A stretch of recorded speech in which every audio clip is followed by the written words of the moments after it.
Welcome, everyone. This is Denny and Karl with Get Wisdom, and today we're going to continue with the channeling series. And Karl's going to channel Mark McCandlish, who is an artist and a UFO researcher of sorts, a fellow that I knew personally and had done an interview with him back in January of 2017.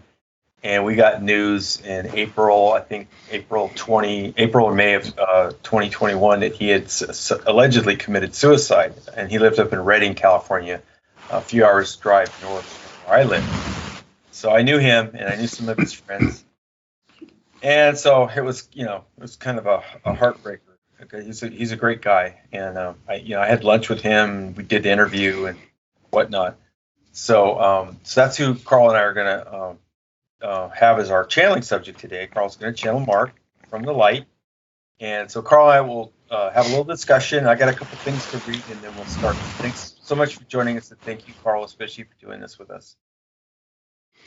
Yes, well, you're welcome, and thanks to all of you who are watching this and looking in on what we're all about and wanting to help these viewers with who do come our way, and out of curiosity or passion, whatever it might be, it's an opportunity to see something pretty special, pretty unique. Being able to talk to someone who has passed on supposedly can't happen according to mainstream thinking, but we know differently, and I do this routinely, and it's very rewarding, and it's a chance to catch up with some of the people who have come and gone and get an insight into what was happening for them in those times. They'll have a newer perspective being back in the light and not trapped by the level of learning they had in their life as a physical human and their go around and whoever they were, and all the cultural manipulation and influence, as well as personal relationships and what they mean to us and how you're raised and who you hang around with and have as friends and associates and any kind of organization that you belong to, on and on. So talking to a light being is talking to someone back in divine alignment, certainly much, much more than human beings are. Not that they're necessarily perfect still, because it's a kind of a dynamic where the whole point of this is to be unique and have a unique experience. That's why souls exist. They're in a kind of an offshoot of the divine. And so they're allowed to wander about, come and go, and do things of interest to them personally, and to form relationships and friendships and have projects that they work on and so on. And it's done on a very high level and with a close association with Creator. So it's much more likely to be generally in alignment all the time, but not so here on the human plane. It's easy to get off track and lose sight of what's important. So I'm hoping we're going to learn some things from this gentleman because of his interest in a very important topic, which is extraterrestrial doings. This is serious business because it's the most serious issue humanity faces right now. The ETs are here. This isn't theoretical. They're here on the planet, and they're running things from behind the scenes. They've been doing it all through human history. And I suspect we're going to hear some things relating to that from him.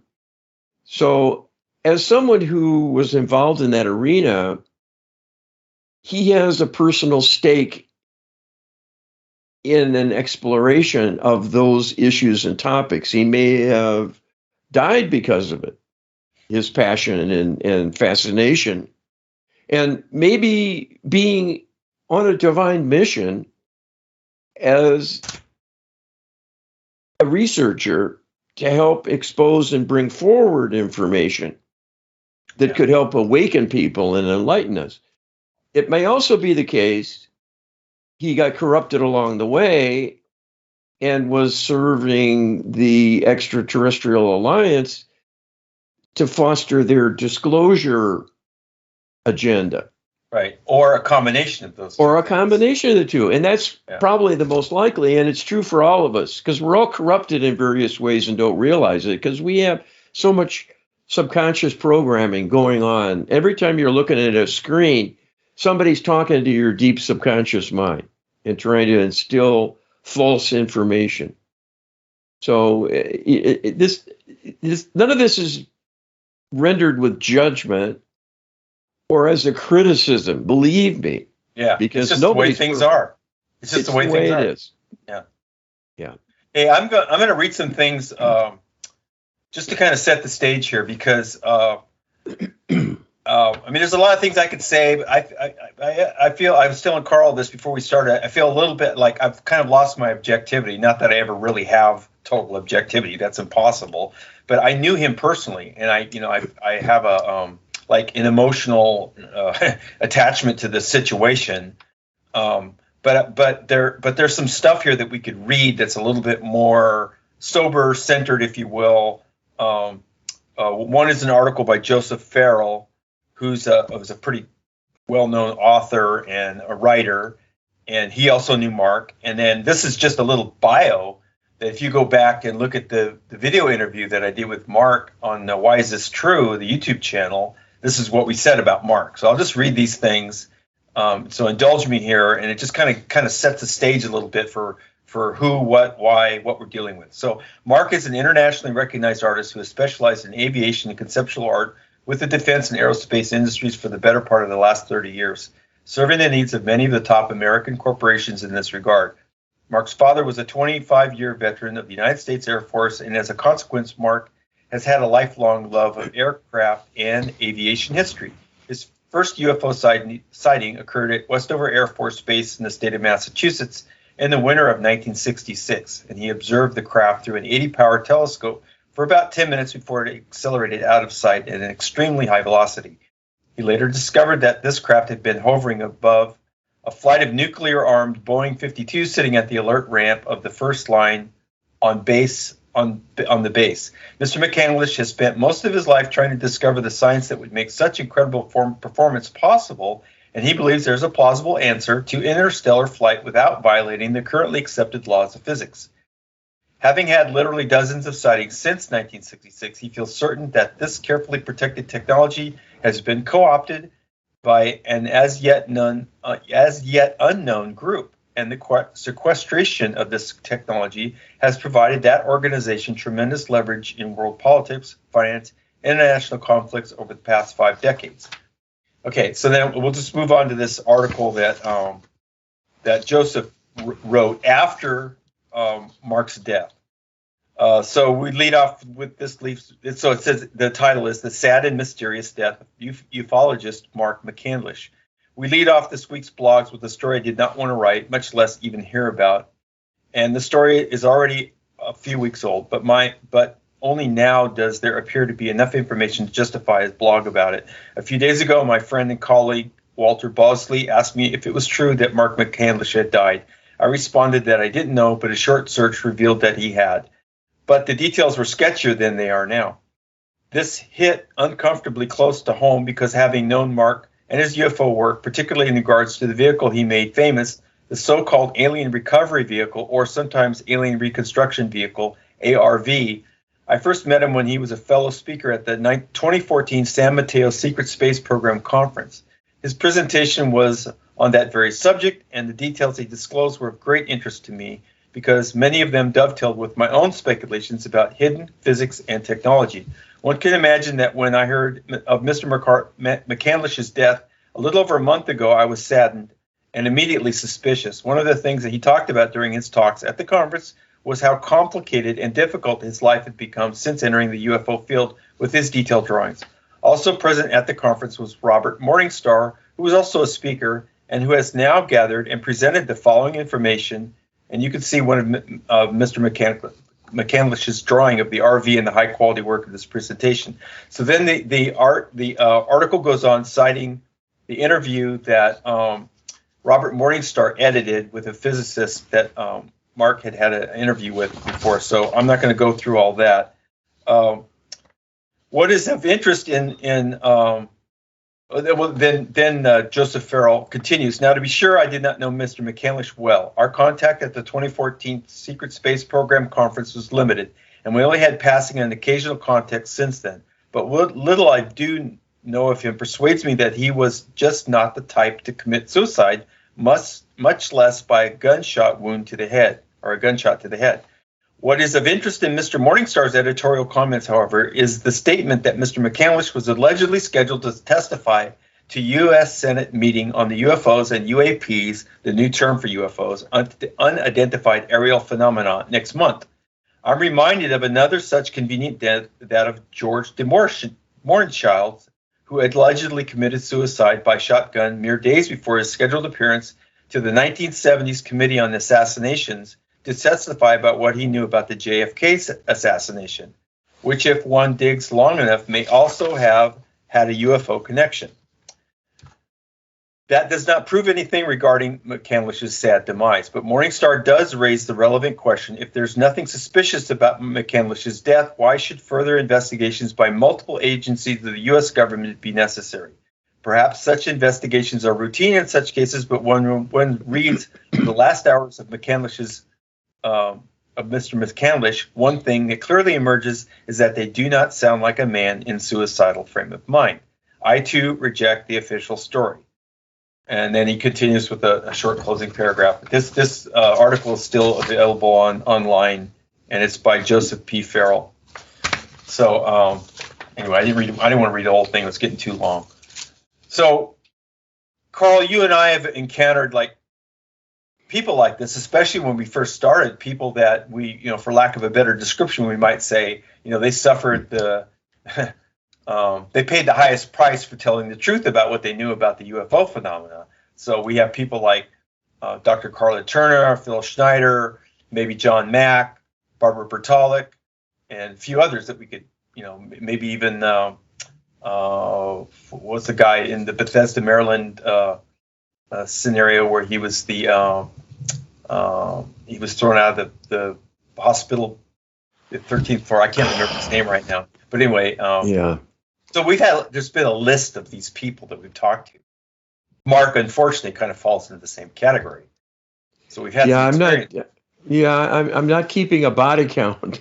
Yeah. And it's very disconcerting and sad to think that this goes on. We're supposed to live according to law and order and fight it out in court, whether it's legal or not in a back room or be accosted and then the next thing someone finds you hanged in your garage and it's deemed a suicide. That's not supposed to be how it works. Right. So it's deeply sinister that such things go on. And we know they do because we've talked to the people it's happened to. And they shared with us this was the case, that they didn't intend to end their life. It was ended for them. And it was to punish them for being too outspoken or knowing things that were viewed as a danger to the hidden hand, the hidden powers that be. And so everyone needs to be aware that the world isn't what it seems to be on the surface.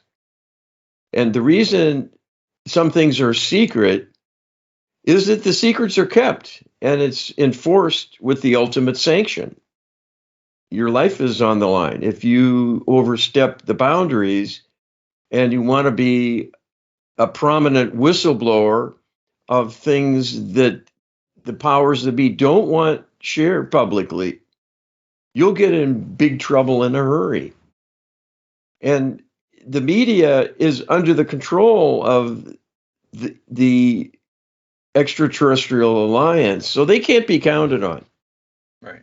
To inform the public about anything useful. They're mostly used for disinformation. Yeah. For propaganda, to shape thinking and to be a distraction so that we don't solve real problems. We chase around at political skullduggery and invectives to slander people and make that the discussion when that has little to do with governing or helping humanity. But there's an important lesson in all of it. It's not just trying to play policeman. We're not interested. I'm not interested in uncovering any kind of illegality, because all that does is put me in the crosshairs as a potential witness to something, or supporting something that the powers that be don't want discussed. And I don't want them to come after me. But at some point, somebody's got to speak to truth and let this be known. Because these people who have died for you and me. Yeah.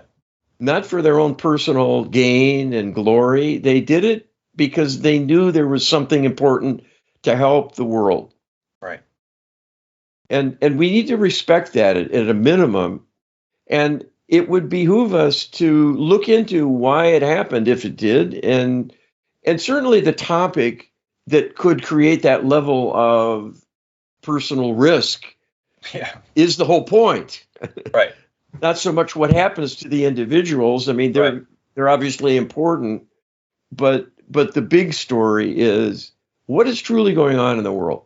Right. And the distinction should be not, solving the problem rather than perpetuating it. And so that, the idea is that, there's a healing need, but until you identify it, more accurately, what are you actually healing? It's like, yeah. So yeah, because if there's something that needs covering up, that's not a good sign to begin with. Yeah. That the world is the way it needs to be. Yeah. And it's not the world we really want to have, where there's deep, dark doings going on that can't see the light of day because it would be too shocking and horrible. And usually those things are not just preserving military secrets to have a military advantage. That's the number one cover story for everything. Oh, it's a state secret. It's classified. Yeah, for reasons of national security. And then but then, if you look at the underlying motivations for that, there's a whole nother flaw that everybody's bought into that is indeed perpetuating the problem. So that's the spirit of this thing. And, he luckily, Mark in the light gets the final word. Yeah. Well, it's one thing to be fascinated with the possibility of extraterrestrial level technologies that could make wondrous things happen, like having a craft that defies gravity and maybe runs off the energy of the 0-point field and converts it into, a useful force that can counteract gravitational influences and transport you at magical speeds and all of that. That's all well and good to have something, like that come along.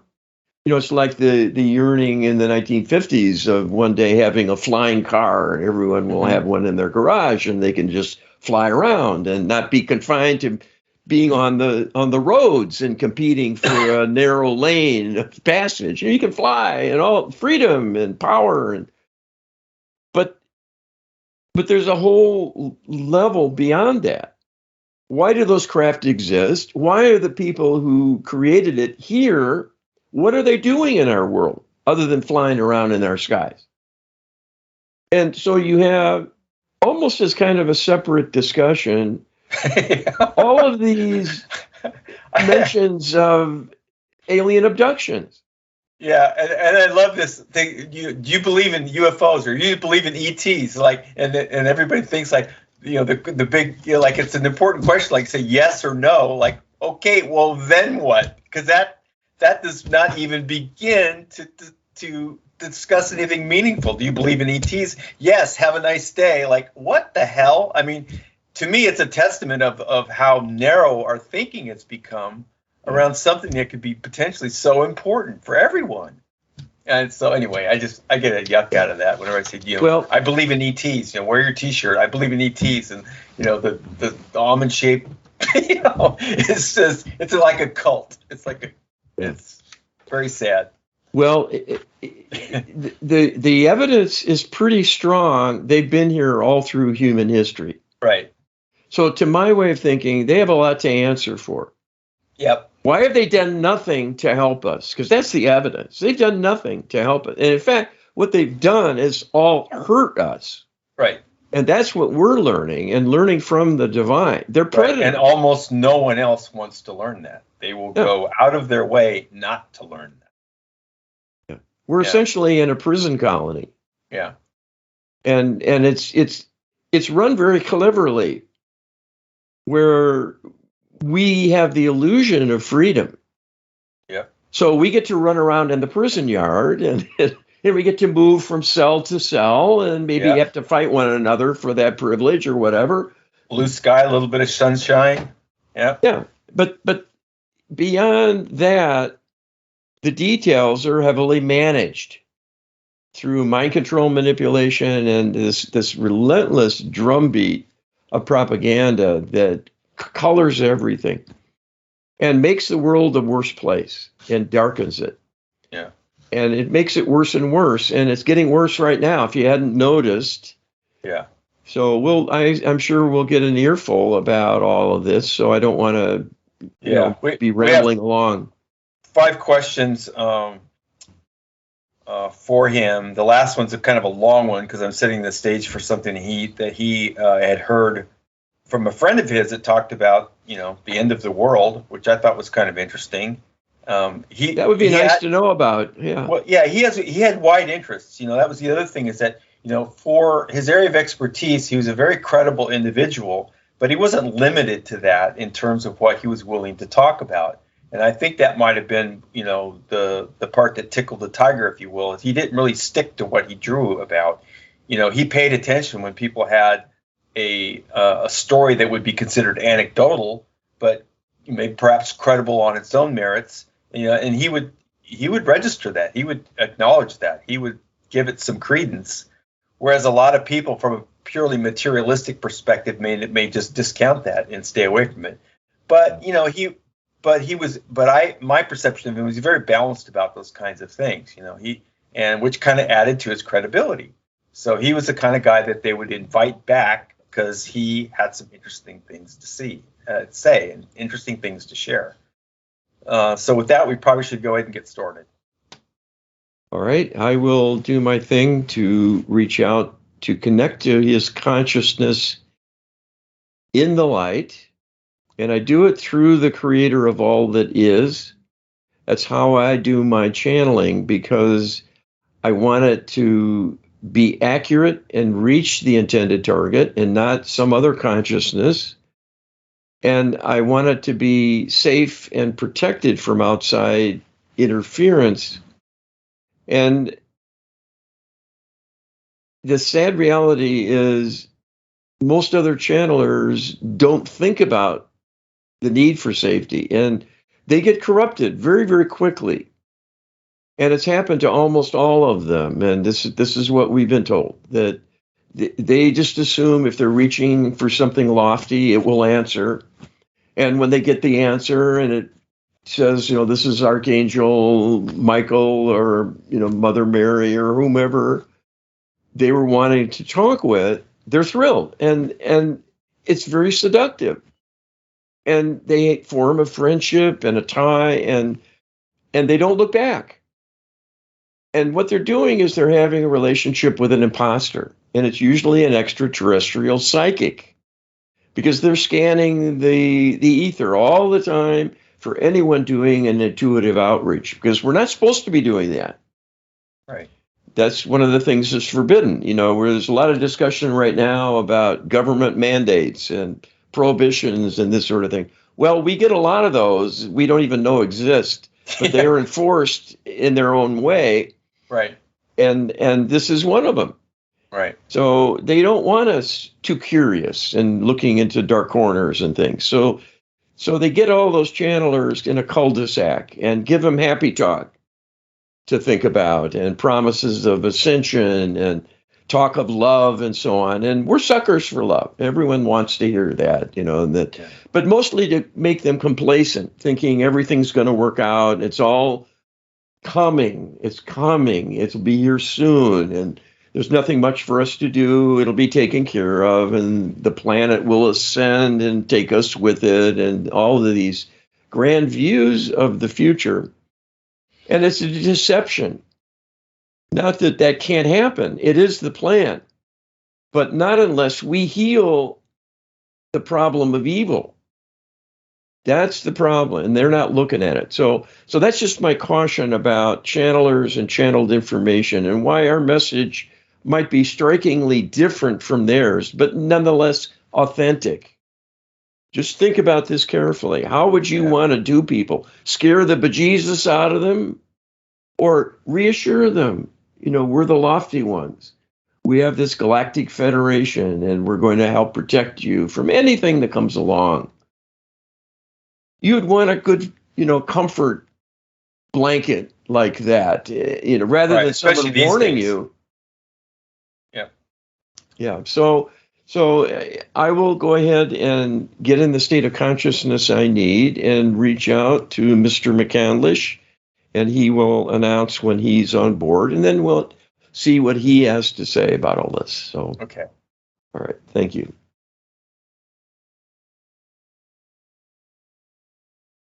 This is Mark McCandlish speaking.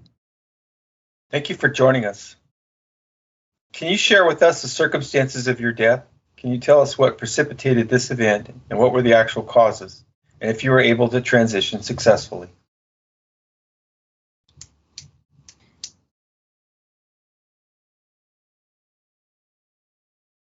There is not much I can say beyond the cold, hard truth here that, as many have suspected, and you see as being not necessarily at all shocking,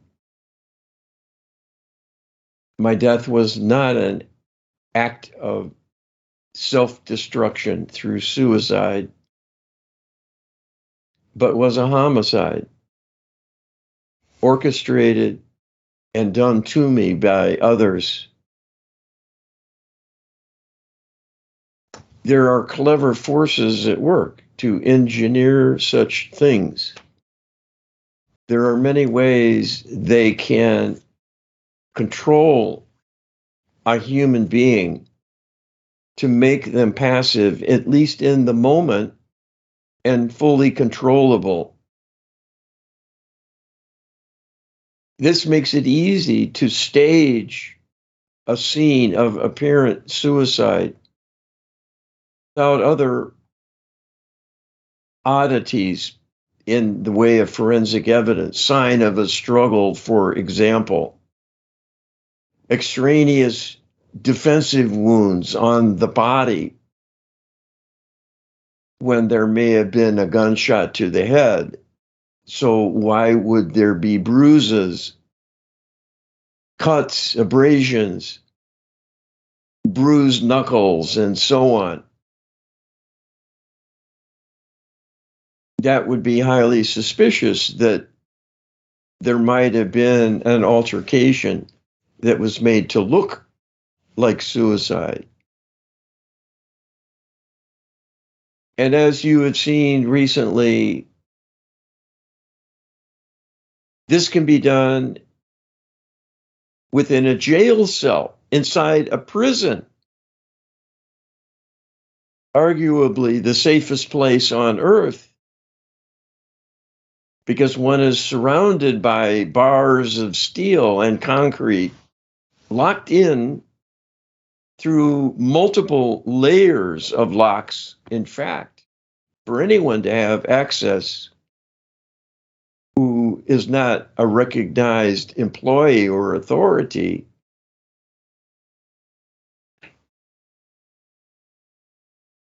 and yet anyone can be gotten to.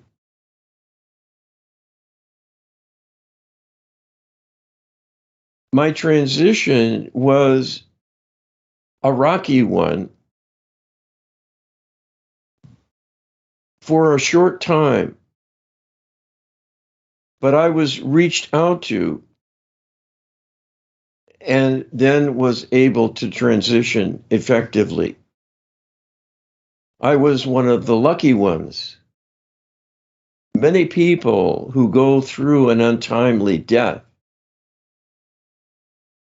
are caught in between the planes of existence and struggle mightily with the consequences, being in the darkness without their normal faculties, unprepared, and perhaps not even realizing they are dead, but suddenly just seeing that the world is dark and they can't find their body.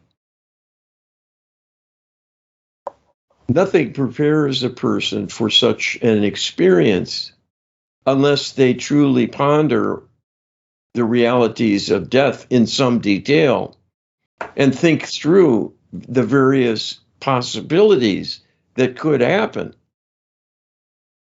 But it is rare for people to do so. It is not a topic for polite discussion to begin with. It is something no one wants to talk about in any detail. And no one is an authority who can truly help in such a discussion without introducing theoretical phenomenology and ideological perspectives that are more likely than not to be inaccurate in major respects. In today's world, there was a time through the biblical era and until more recently when the average person was a believer in the divine and could readily think about greeting by angels and emissaries and to have an excursion and introduction and perhaps a kind of reception and a kind of reckoning in order to gain entry to heaven. It is not a bad description of what takes place, other than the reality that no one is excluded from the heavenly realm unless they exclude themselves by not being in a compatible energetic vibration. That can happen through suffering, fear, being tormented, and being in a state of ignorance about the hereafter and lacking belief in the divine and lacking belief in the self, in one's worthiness to ascend to a greatness far beyond the human level. Most people, when they pass away, have been beaten down by life and are in a sad state of hanging on and perhaps not wanting to exist because of their despair.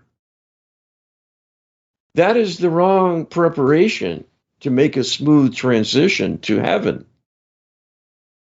because you might get your wish fulfilled by remaining in oblivion, tumbling in the dark. In my case, I was met with a reception committee of the worst possible kind. My interest in extraterrestrials lined me up for special handling. First of all, to end my life, and second of all, to have extraterrestrial spirits commanded by their alliance orchestrate a reign of terror through dark spirits. to attack me and punish me through an endless series of torturous imagery and manipulations. I will spare you the gory details of this. Others you have talked to have described the same thing. This happens to many people, and it is emblematic of the mentality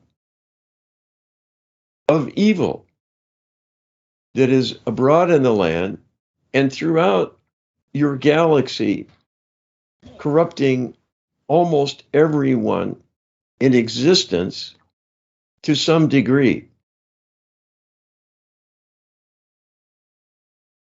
The dark beings who do this are the ones who started this downward spiral. The dark spirits you call spirit meddlers, they have corrupted multiple extraterrestrial races. And the three who have joined together in the extraterrestrial alliance running the galaxy and controlling the world were corrupted millions of years ago by these dark spirits to such an extent they have lost any ability to connect to the divine realm.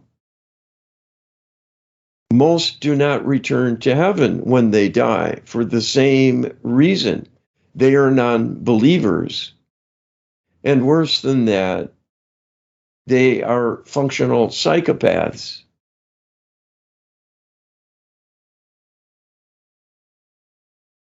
That is why they can kill without hesitation, why they can manipulate entire societies and entire worlds to make them do things against the self-interest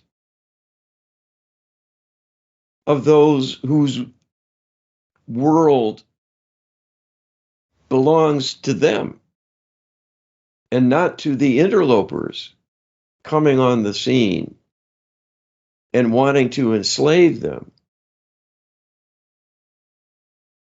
This is how things got started to darken the world.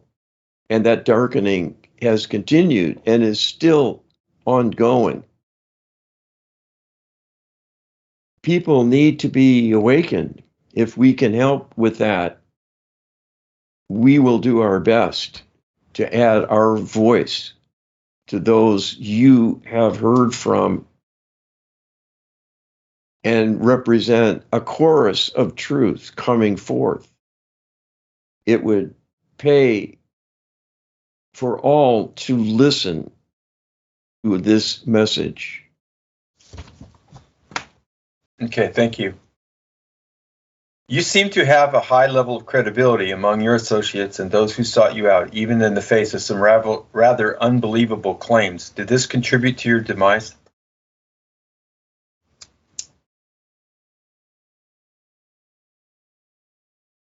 I was what you might consider a double agent, unwittingly, but a double agent nonetheless.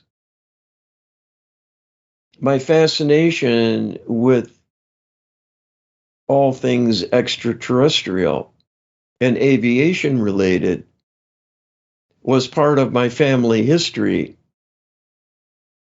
and was very comfortable territory. It was, in effect, a kind of awakening of prior knowledge from prior lifetimes. And while aviation is a relatively new discipline in terms of human science, it is an old story to many extraterrestrial civilizations. And I have had in other lifetimes many interactions with extraterrestrials under various circumstances. And this heritage was part of my inner inspiration and passion for the subject. I had an inner knowing of its great importance and was divinely inspired to help enlighten others. At the same time, I was in effect a supporter of the disclosure movement, because the only group formally addressing the potential reality of all of that UFO lore and the technological reverse engineering done by the governments and militaries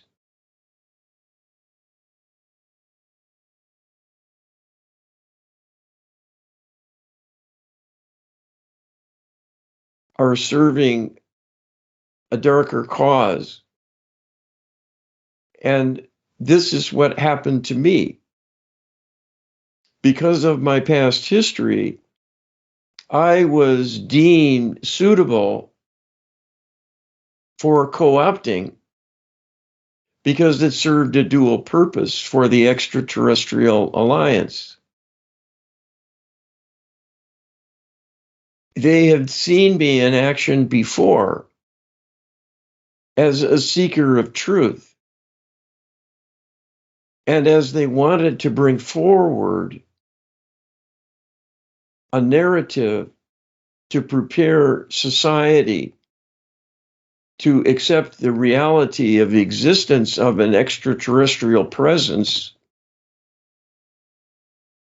and then make human society fear the consequences so greatly,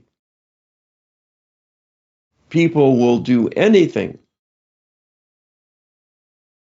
if they see a benevolent extraterrestrial race offering friendship and protection. The disclosure movement on the surface appears to be a human-driven drive to uncover secrets that seemingly the public is entitled to know.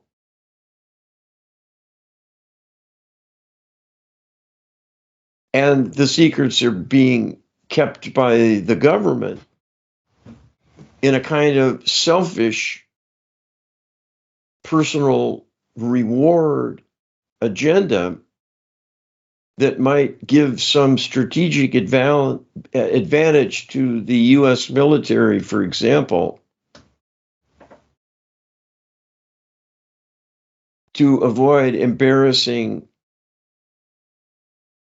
demands from other nations to share all that is known when they do not wish to do so. So keeping it secret provides a cover for research that has an ongoing collaboration with extraterrestrial scientists. At the same time, the disclosure scenario has ramped up because of a change in planning by the extraterrestrials themselves. They have decided to destroy humanity. And in typical fashion for them, being cowardly, they are going to do it by enlisting you to kill one another. This is the purpose of warfare, after all. It is to thin the herd and cause suffering, to drag down as much of the world as they can. It is their mentality. It is a kind of savage disregard for sovereignty and a lack of ethics so profound. They have no sense of justice other than their own self-importance being the ultimate goal and an ultimate entitlement to do anything they wish that they can get away with. It is only criminals who think that way. The psychopath with no conscience, seeing other individuals as more objects than having any innate value or worth or rights to exist if it conflicts with what the psychopath wants to have or see happen.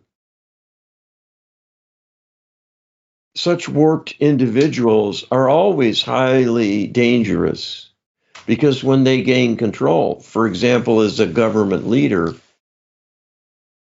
there is always hell to pay. And it is paid by the citizenry, much more so than the elites who orbit around those in power, much like parasitic organisms drawing blood for their own nourishment, but in the end, serving the taskmasters, the tyrants, the heartless regimes that profess to serve the nation, but do it through the guise of a party, an organization, promoted as worthy of not only being followed, but worshiped in a way.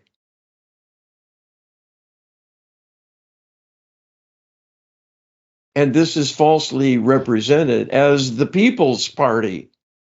How convenient. This is the flaw in socialism and communism, where it is raised to a higher degree of savagery in denigrating the worth of the individual in service to the state authorities. You see this underway at present in governments all around the world, demanding obedience of the citizenry to conform to many arbitrary decrees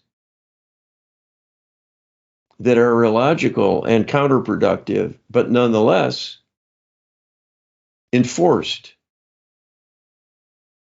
This is how it starts, and it ends with mass death. It has happened again and again, and is recounted in history. So the story of my involvement with the subject of aerial phenomena, UFOs, extraterrestrial technologies, exotic craft, is the tip of a giant iceberg. It is a kind of lure that is an enticing and intriguing subject.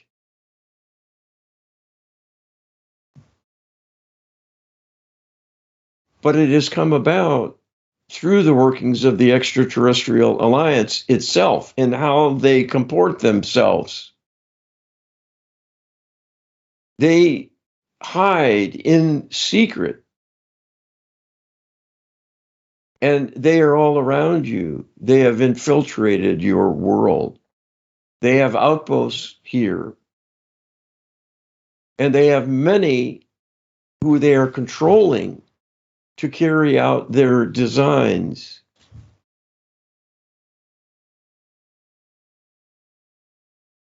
The place where they stand out is when they are zooming about in the skies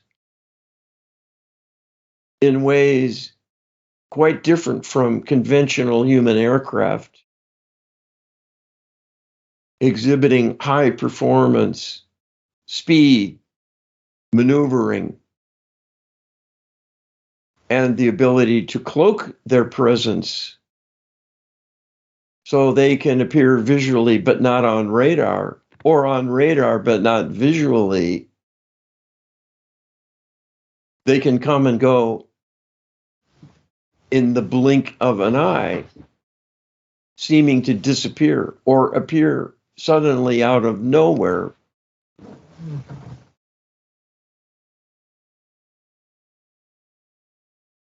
It is only natural then that that bizarre exhibition of strangeness gets people's attention.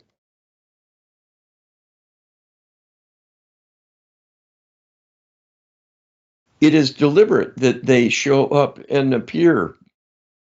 They need not do so. What they are doing is setting a trap for you, whetting your appetite to indulge your curiosity and find out the reason they are here.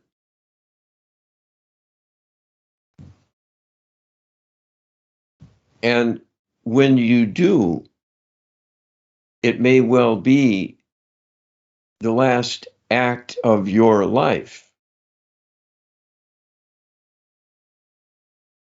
The ultimate disclosure, a coming out party where they appear among you with the revelation. They are your friends and are here to help. It is the beginning then of the end. Being in the light, we know this because we are watching the future projection of your lives, your world, and where it is headed. The extraterrestrials have seen the future as well because they travel back and forth to and from the future.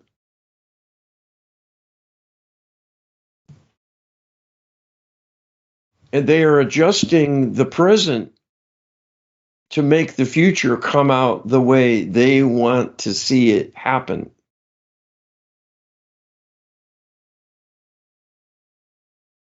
The biggest secret we can share with you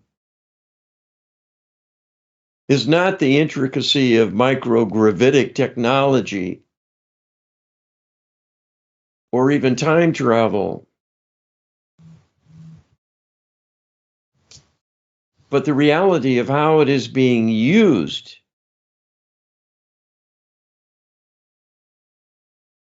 They are carrying out an annihilation of humanity in the future. And when they hit a snag and something does not work out as planned, they come back to the present and see what might be needed to happen to prevent that inconvenience in exercising their grand plan in the future. So this process of tinkering and optimization works against you continually, and even the workings of the divine brought to bear through human prayer can be countermanded when they put their mind to it and begin to shift what happens within humanity at an earlier point in time to weaken you further, to make you easier targets for that future obliteration. They are continuing to sap your strength, weaken your resolve, contaminate your thinking, and make you increasingly helpless in being controlled and enslaved by tyrants, authoritarian regimes, and take away your individuality as a sovereign being. That is a far more serious matter than how they make their craft fly and how might humans adapt that.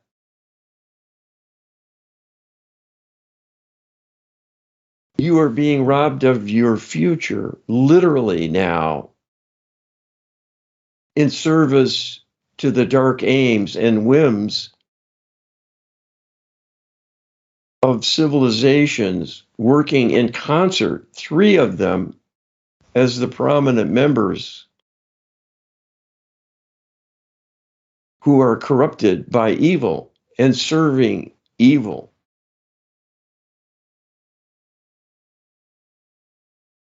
The disclosure movement serves them, not you. It is unfortunate that is the case,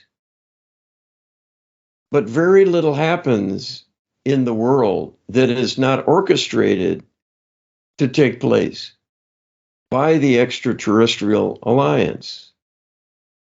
They encourage and discourage according to their whims.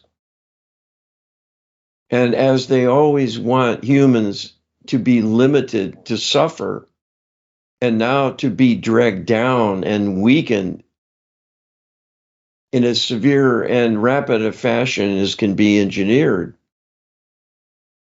we would caution you to look out below. You haven't seen anything yet. The darkest of the predictions we could make need not happen, and may well not, because there are some among you who are awakened. And your compatriots here promoting the Get Wisdom project of awakening to save and heal humanity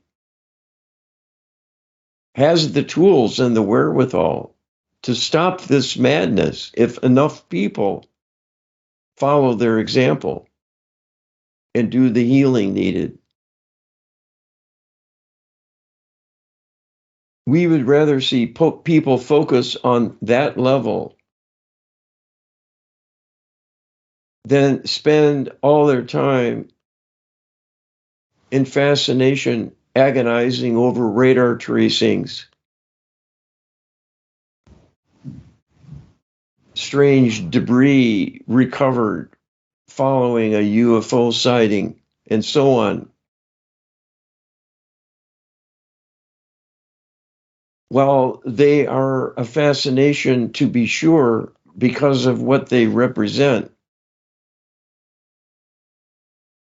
they are also a grave danger, and one that needs to be appreciated for its dark potential.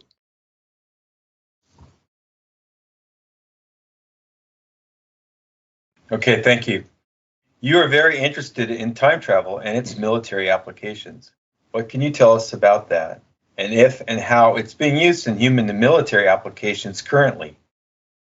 How about how it is used in the Dark ET Alliance for its use in alliances with the world's human military and intelligence institutions, and against the human family in general.